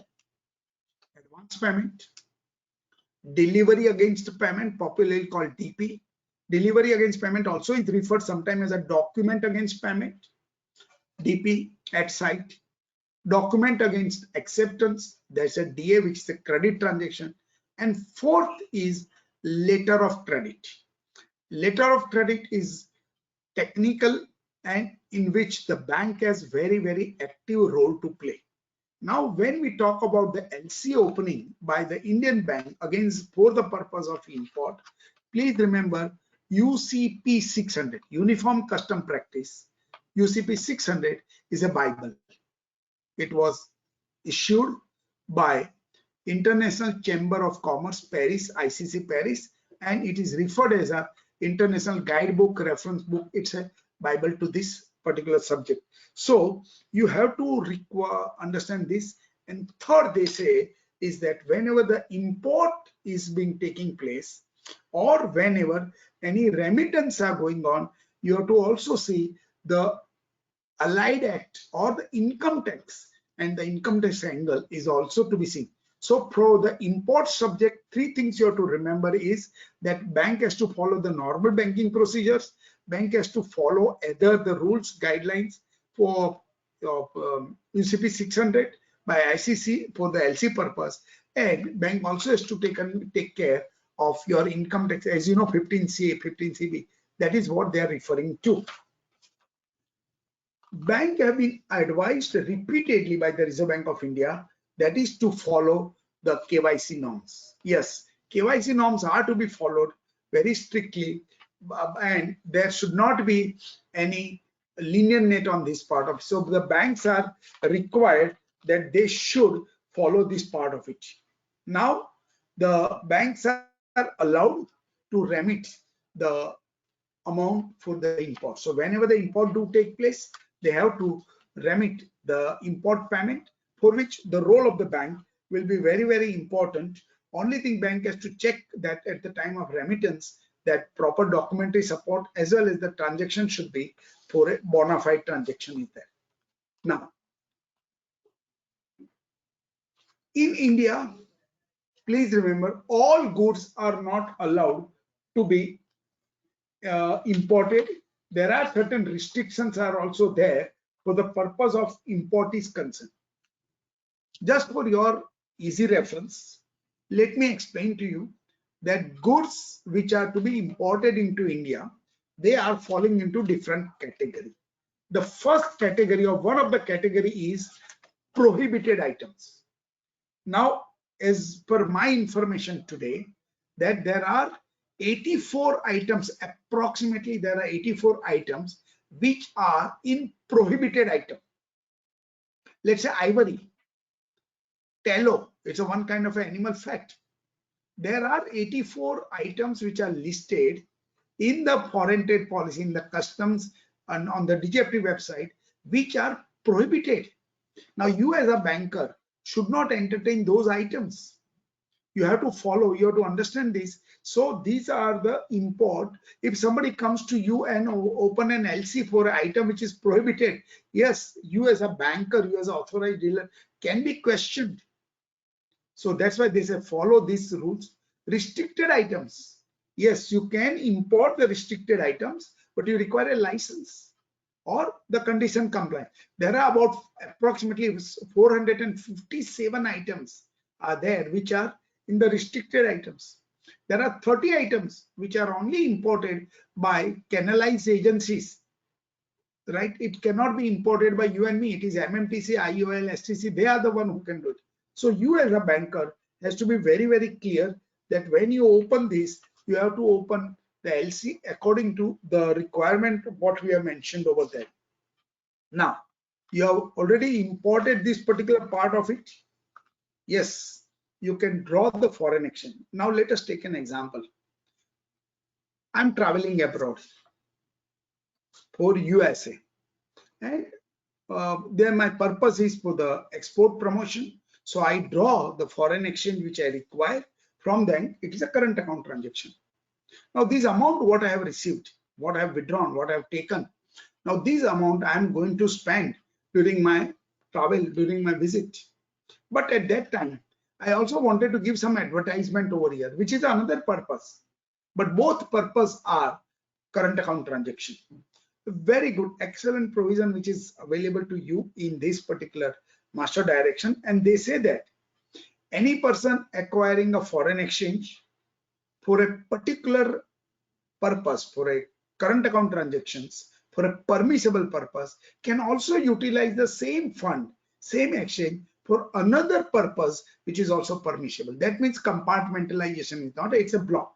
If you have taken it for the travel, but you also wanted to spend some part of that for giving an advertisement, that is a permission you don't require to take basically the permission part of it. So this is how basically you need to work it out. Like an EDPMS, IDPMS is also one of the same portal, same situation is that in IDPMS what happens is that when you are going to import the goods, let us see the stepwise. You are in India, you are importing say one machine from Korea. You place the order, Korean party supplied the goods, so goods arrived in Bombay in JNPT port. So your clearing agent will file a document called Bill of Entry, BOE. Now this Bill of Entry which is filed, again it will file in the ICAI. The custom, JNPT custom will float that Bill of Entry into the IDPMS system, similar to EDPMS. The portal name is IDPMS, but the IDPMS for import, EDPMS is for exports. The data will flow, data will travel on the EDPMS system, that entry will come. Machine is cleared, duty is paid, machine is cleared. When the machine is received by this, he will go to the bank for remittance over there. The document will be given. Now bill of entry, actual bill of entry is not required to be given, only give the bill of entry number. The bank will retrieve the data from the depository. That entry will show. Bank will remit the money and bank will knock off the entry moment the remittance has taken place. So then when the remittance is there, it is ORM, outward remittance message will be created. When the bill of entry will come, it is a BOE, bill of entry will come. Both the amount will be matched, $10,000, $10,000, entry gets squared off from the system, and that is what your aim should be. So these are one situation. Now let us take another situation. You're importing, let's say from Taiwan, say washing machine. The Taiwanese company, LG or whatever the company is there, that company is very strong. And they say, no, we will not ship you unless you give us the advance payment. Yes, you as an importer will go to your bank, will request it and say that, please allow us to give the advance payment. Friends, you'll be happy to know that as on today, as per that, advance payment is allowed for the goods to be sent overseas. There is no restrictions. Yes, after a certain amount, there are bank guarantee proviso is that, but you can remit the amount in advance to the overseas against your this part of it. Moment the goods are going to come, you have to go and file the bill of entry to your bank, because today when the bank is remitting the advance remittance, bank will create ORM. ORM also will get registered in the case of IDPMS, and when the bill of entry comes, that also is to be given within the 3 months time. You have to give it, and the bank will follow up to you for the purpose of the what we call it technical language. It is a evidence of import, that you already imported the goods. Please give us, because fundamental of the FEMA is that every export must be realized, every import must be paid.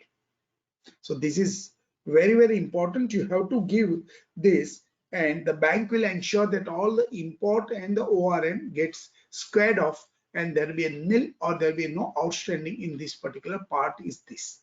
So this is what you require to do. So one more thing what you have to remember is that in case of the import bills, the write-off is only to the extent of 5%. So if there is a 5%, a plus minus is that yes, the AD has got a power that they can write off this part of the import. In case of three situations are there where the write-off can be done by the bank without reference to the amount. That is, one is quality dispute. If the import goods for which there is a quality dispute, and for that reason, if the amount is not matching, then irrespective of the amount, the full value can be knocked off.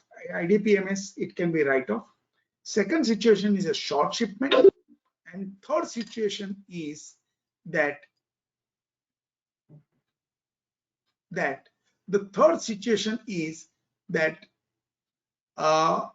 destruction of the goods. If the goods are destroyed by the custom, port authority, or the health department, in that particular case, the write-off will be permitted. Beyond that, beyond these given situations, the AD does not have any power to waive off the bill of entry. It is only to the Reserve Bank of India where it is required to be given this part of it. So in IDPMS is similar to EDPMS. Again, every month you have to get the statement and ensure that the entries are not outstanding anymore over there, and clear cut your IDPMS statement and EDPMS statement is now a major part of compliance, what you require to do this part of it. And we take the last part over here, and that is called merchanting trade. Friends, this is a topic for which the awareness is required to be spread. Of course, now many companies have started this. This is one of the new avenue of business. It's an international business model. What you will work it out in a simple language. It is called third country transaction. Let me share with you that entire procedures and the relevant paras for this. Merchanting trade, also referred as third country transaction. Some multinational companies call that as a drop shipment. Drop shipments. Now, what exactly it happens? Let us say that I am in India. I want to buy something from Singapore and I want to sell it to Dubai. So normal situation is what I buy from Singapore, bring it to India, and then from India I send it to Dubai. But then the time, the cost, the procedure, the document are very prohibitive, time consuming, and not financially viable. So what will I do it? I will ask my Dubai party, my Singapore party, to send the goods directly to Dubai. So goods will move directly. Goods will not come to India. Only documents will come. So many people were thinking it is not legal. No, friends, it is absolutely with a legal. It is not. It is a slightly different. It's not a normal export, normal import. It is something, a combinations, and the Reserve Bank of India has given a guideline for that how it will be done. Now let me explain to you. It comes under the same Master Direction 17. It is the last topic in that where it is given that merchanting trade. Let me explain to you. Since goods are not going from India, goods, physical goods, are not leaving from India, it is not exports. So DGFT does not come into picture. As goods are not coming into India, custom is also not coming into picture. The only agency which come into the picture is Reserve Bank of India. That is your bank. So what are the conditions? Conditions are very clear. The goods should not come into India. The goods, which is a subject goods, should be the goods which are freely exportable, freely importable. It should not be one which is having a restrictions or prohibition. Then you cannot do the merchanting trade. Logic, we do not know, but that is the rules, and we must respect the rules. So goods, what you are dealing in the merchanting trade should be per se freely exportable, freely importable goods. So now what you need to do is out. I will first place an order to my Singapore party. Singapore party, I'll say this is a machine I required. Let's say for $100. So it will be my purchase order. I will use the word import leg, not only word the import. So that import should not mix with the normal import. So this is my import leg transaction, LEG, import leg transaction. I will send my purchase order, import leg, and I will receive order from Dubai. That will be my export leg. So that I'll get it. My import will be for 100, my export will be for 120. So I have a 20% margin. This merchanting trade, this will be known as a MTT, merchanting trade transaction. I will be merchant trader, merchanting trader, not exporter, not importer. So what I'll do is I'll place the order for $100 to Singapore company. Singapore company will manufacture the goods, will send the goods. Now please remember, goods will go directly from Singapore to Dubai. Document will come in my bank. When document will come in my bank, I'll have to inform to my bank, this is a merchanting trade. All the document will come, and based on that document, except the bill of entry, there will not be any bill of entry because goods are not coming into that. My bank will take the document and will remit the money, say $100.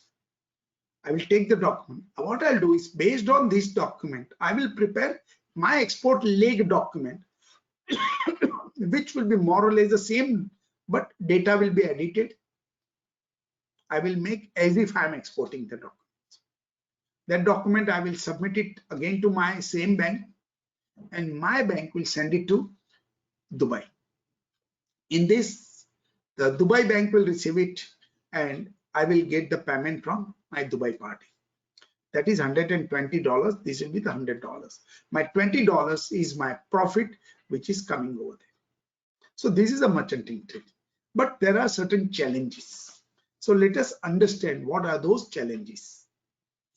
A, the goods will go directly from Singapore to Dubai. Now that bills of lading, which will be prepared, will have all the details of the supplier, that is a Singapore supplier, which if my Dubai party, I have no problem, then I can send the same BL.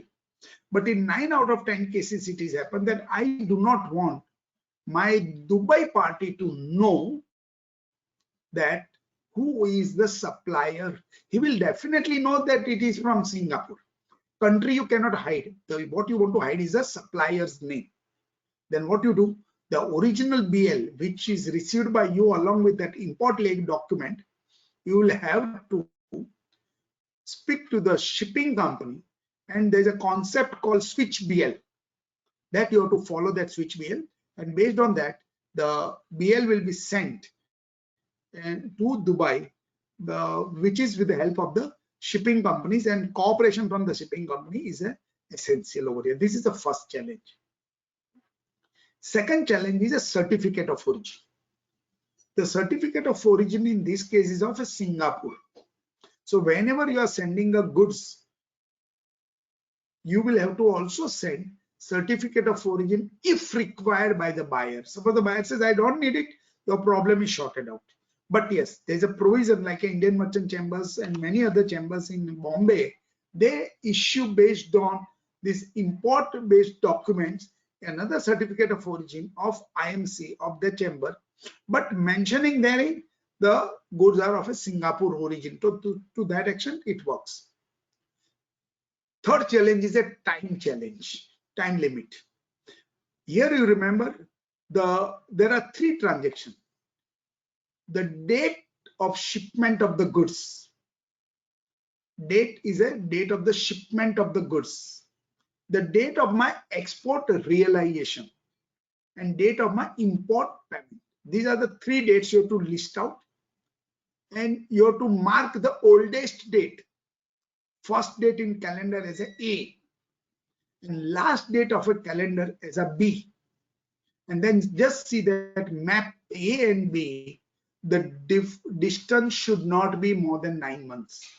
This is very, very important. So you have to see that the time limit is complied with that. I repeat, shipment date, shipment of the goods, that's a date 1. Export realization can be date 2. Import payment date 3. This can be up and down anyway. When you write all 3 dates on a piece of paper, oldest date or the first date you mark as A, the latest date you mark as a B, and distance between A and B should not exceed 9 months. That is a merchanting trade compliance required. Let's see one last part of it. That suppose the Singapore party says that I want advance payment, and Dubai party says I will not give you the advance payment. So there's a forex outflow. Outlay of the forex is now allowed, but that outlay should not be more than 4 months. That means within 4 months that payment should come. Yes, in the MTT, the third party payment provision is not allowed. The write-off in certain situations are in a limited extent it is allowed. So that's how basically it does. Friends, I feel that MTT merchanting trade transaction is a new avenue which requires a lot of awareness. It requires a good scope, because those who are into the field of export and import, they travel heavily overseas, and during that travel they get these kind of an opportunities which they were required. Now with this, I feel I will stop over here, and Geeta madam, whatever the time available with you, we can go ahead with the question answers or whatever the way you wanted it. From my point of view, I have done. Sir, till 7 o'clock the session is there, so you can take 10 more minutes, sir. Pardon? Actually, 5 to 7 is the session, 5 to 7. No, Yeah. sir, session is So from 5 let to us 7. extend it So, by another. yes, sir, you can. We have Yeah, something so around what 10 I to said 11 is, questions compiled. Sorry to interrupt, sir. We have something around 10 to 15 questions compiled, sir. You can take it at. whatever the questions we have, Hey, we can take those question answers. Only thing, let me know how much is the more time I have it to answer those question answers. Done, sir. I'll share my screen, so 1 minute.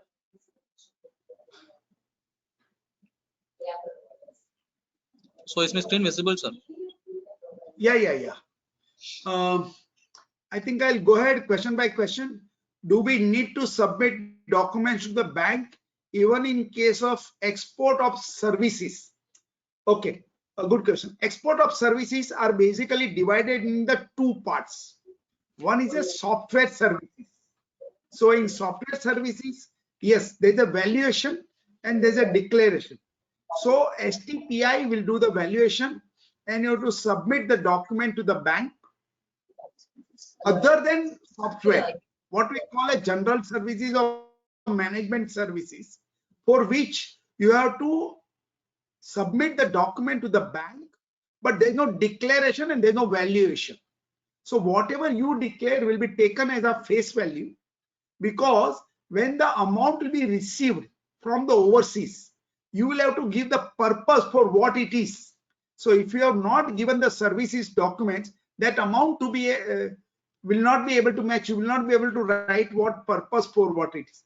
So general services, definitely you will have to submit the document to match your inward remittance in the banking purpose. So answer is for both, in my mind, is clear yes. Shall we go to the second question? Are you clear, Geeta madam? Yes.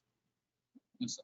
Okay, let's go to the second question. What are the compliance required when sending the goods as a sample without any payment, especially when the goods are sent through courier? Yes, this is a big problem area. First of all, that there are financial limit which is prescribed for which you can send the goods for the export promotion. More overall, if I say it is a per financial year, it is rupees 5 lakhs, up to which you can send and exports. You have to, only problem arises that if it is going through courier and the payment is not coming, then courier will have two methods. If the courier is sending it through the shipping bill method, that is called CSB 5. If it is sending through the courier method, then in that they have to mention that NFC, there is a code called 99 code. If they mentioned in the shipping bill that particular code, that means it is no foreign exchange involved, then there will not be a problem in the EDPMS.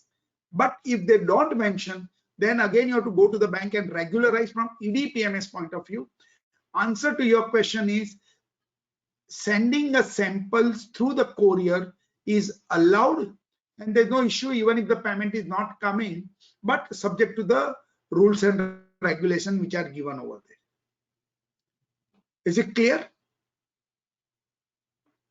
The third one is whether amount outstanding on account of export of goods be adjusted against bills outstanding on import of services. No, it is very clearly mentioned that goods and services are not allowed to be matched. So goods, again, goods only. What is the import of service bill, export of goods not? If it is more than 270 days, then take an extension. You have to go to your bank, give the extension. Bank will give the extension provided you are not in the blacklist or there's no inquiry against you. And if you give a declaration that in extended period we will realize this, then they will give the extension. So it's a bank's discretionary power, and the bank most of the time they will give it to you. Fourth one. Can we move to the fourth? If a person located in India buys and sells the goods outside India without goods being imported into India, what are the compliance to be followed with in terms of FEMA and other? See, he is purchasing the goods, but then what he does with the goods? Is he bringing the goods with him as a passenger? Then the baggage rules will apply. He is buying it and consuming it overseas, then nothing will happen. Only thing, the spending what he does will be considered as his general current account transaction. That is the only thing what I can situation in question number 4. Who has got a question number 4? Can you elaborate if my answer is not sufficient? I will read the question again. If a person located in India, let's say it's a me, buys and sell the goods outside India. Okay, so he does the business, he does the trading. Let's say I go to Singapore, I buy 200 t-shirts from one store, sell it to some other with the same 200 shirts and earn, let's say, $200. Please remember, when you are going to Singapore, you are on a tourist visa. When you are on tourist visa, you are not allowed to do the trade from that country's point of view. As far as India's FEMA is concerned, there will be no implications. Is it clear? So a person located in India or a person of India buys and sells goods outside India without goods being imported into India, what are the compliance to be followed in terms of FEMA and others? Only I think the problem will come with that earning of his foreign exchange. If he wants to, whatever the difference he gets, suppose he wants to bring that amount into India, it will be difficult for him to show it, because then it is his earning. So I think that how he will show this as a, if there's a small amount should not be an issue, but if it's a substantial amount, then definitely FEMA will ask the source of earning the foreign exchange when it comes to India. Is it clear? Fifth one, can you please clarify a scenario in which the invoice is raised in euro to a customer in European, but they pay in rupee from their US bank? It's a consulting payment for the client. Well, so there's a vostro account concept is there. That means when in the Euro bank, he has to he can pay you in INR, but it should be debited in the vostro account of that bank. Para 2.52 of the foreign trade policy has clarified this, that you can raise the invoice in INR, you can receive in INR, but it should be through vostro account. That means the overseas parties foreign currency account need to be debited. So it should come to you in INR, but it should be ultimately the foreign currency vostro account route is the only option, or it's the only solution which is permitted. Para 2.52 of the foreign trade policy. What if the money is not realized? What is the penalty? Truly speaking, there is no penalty because it is ultimately your money has gone. But country's implication is a forex. So if it's a genuinely not realized the money and there's a bad debts, then write-off provision is applicable. So when the write-off is within that 5%, 10%, your bank will examine the case and bank will decide if you are satisfied the bank that it was a genuine transaction where the amount is not realized. You have to, the wording which is used in the para, it says in spite of the best efforts by the exporter. Suppose if you say that I have not realized and the bank is asking, have you done any correspondence? You say no. You only say I have talked to him or I have got a WhatsApp. Please, bank, do not rely on your WhatsApp or your oral talk. They need email, they need letters, they need something in writing. In one of our case, it has happened that party was not having any correspondence, but party visited personally over there. And he has got a passport evidence, he's meeting all these things. They have taken a record of this. So it is your bank who should be satisfied. And if the bank is not satisfied, matter is referred to RBI, then RBI should be satisfied that the not realization is really your bad luck in the business. You are free from any kind of a malice or any bad intention. Also, what if the payment is not realized in time? If it is not realized in time, the extension is given. But sooner or later, as long as if it comes, then irregularity or delay can be regularized by your bank. The exporter has been penalized.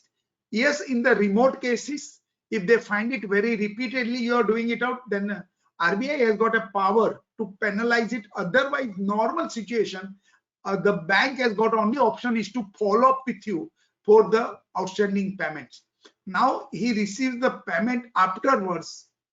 What if the penalty on amount not being realized, and if the amount realized later after being penalized, what is the remedy? If you have a hidden question over here whether you get your penalty back, I'm sorry, that answer is no. But if after the penalty or after that, if you get the good, then for future it is your track record is improved. Sixth one, seventh one. If a person located in India buys and sells goods outside India without, I think that is it's the same question. What is the late fee for a late filing FLA return? I think this is not within my scope. What if within 12 months? What if within 12 months the money is to be refunded then it's okay. Then it is within the time limit. Does AD has power? Yes. Within 12 months, AD has got a power that they can do within their discretion power. No need to go to RBI. Only thing you have to satisfy to the bank why you want to return this part of it, refund part of this. That's all. What if the amount is forfeited at a later stage by us without exporting the goods? What does the provision say in such instance? Yes, I have also referred this case to me that, okay, we want to forfeit. Please remember, write-off or forfeit, you individually cannot take a decision. It's a foreign exchange. So you can forfeit only if RBI allows you to do it. Otherwise, you will say that I have received the fund, I have not exported it, I have not refunded that amount, and that amount is still with me and I am enjoying it. Friends, yes, it may take a 10 years, but you will get the big trouble at the end of the 10th year when this matter will come up. If it will not come, it's good enough. You're lucky enough, consider yourself lucky, but sooner or later it will come, and now you will be answering only directly to ED and not to your bank. So don't remain in the fancy of that if nobody knows. Sooner, remember one thing, data management of the bank is getting improved over a period of time. So all these things in the past, if somebody might have done and not dig out, is a different issue. But don't take it for an assumption that they will not come to know. If they will come to know and then they will send a notice, then you will have a very tough time to answer, and that will be a matter which will be reported to the ED only. 13th one, or no, it is a 12th one. Whether a soft tax is required only software export or also consulting service. Only for software and IT enabled services, not for consulting service. So please explain about the soft tax formalities of service export. Please remember, divide services into two parts. One is the soft tax and IT enabled services. Other one, you can say other services. We can put the word management services. All your accounting services will go into management services. Management services does not require any declaration or any valuation, but management services for which you have raised the invoice, the amount must be realized. Earning of foreign exchange is not exempted.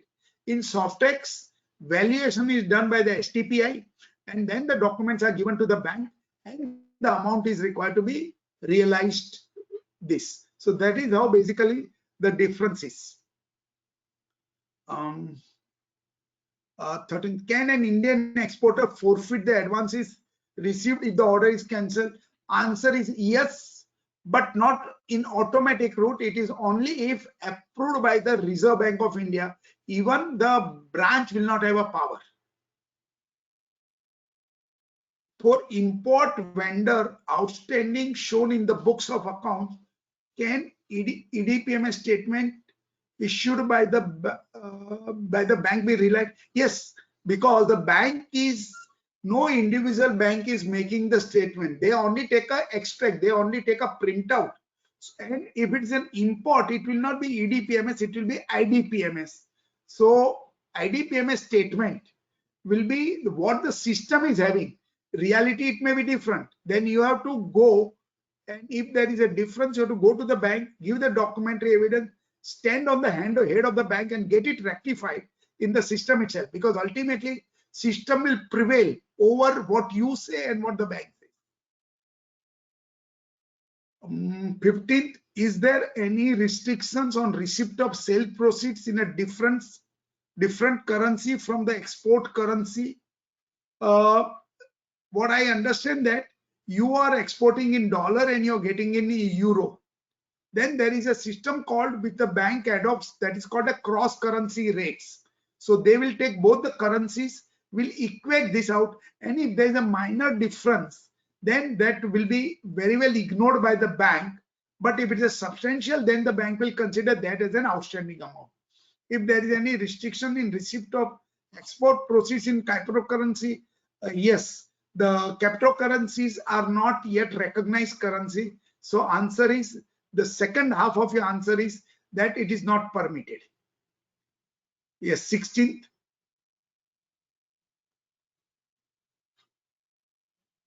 Sir, there are 50. Yeah. Those were the questions. Yes. Yeah.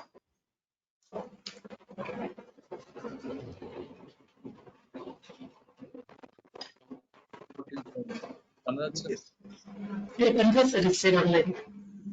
Yeah, let me just. Yes. Over to you, Geeta madam. Yes, yes, sir.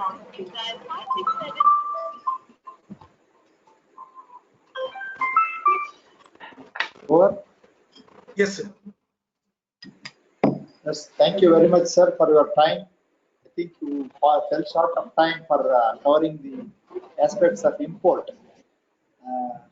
Still, it was 5 to 7 that was fixed, and the way the members have involved by raising so many queries shows that they have taken keen interest in your topic and presentation because of your extraordinary experience and knowledge in this field. So thank you very much on behalf of SIRC for your time and presentation here. And I also thank Geeta ji for being here throughout the session. Thank you, Geeta madam. And also, I thank all the delegates who have taken keen interest in learning this. My statement in the opening remarks was reiterated by the speaker that it is another area of professional opportunity, and I wish you expand your professional work, professional services into these areas also in the days to come. Thank you all for your participation, and I thank the back office of SIRC and also the chairman for selecting this topic, and last but not least, the technical support by our technical man, Mr. Selva Kumar. Thank you all, and good night for them. Thank you.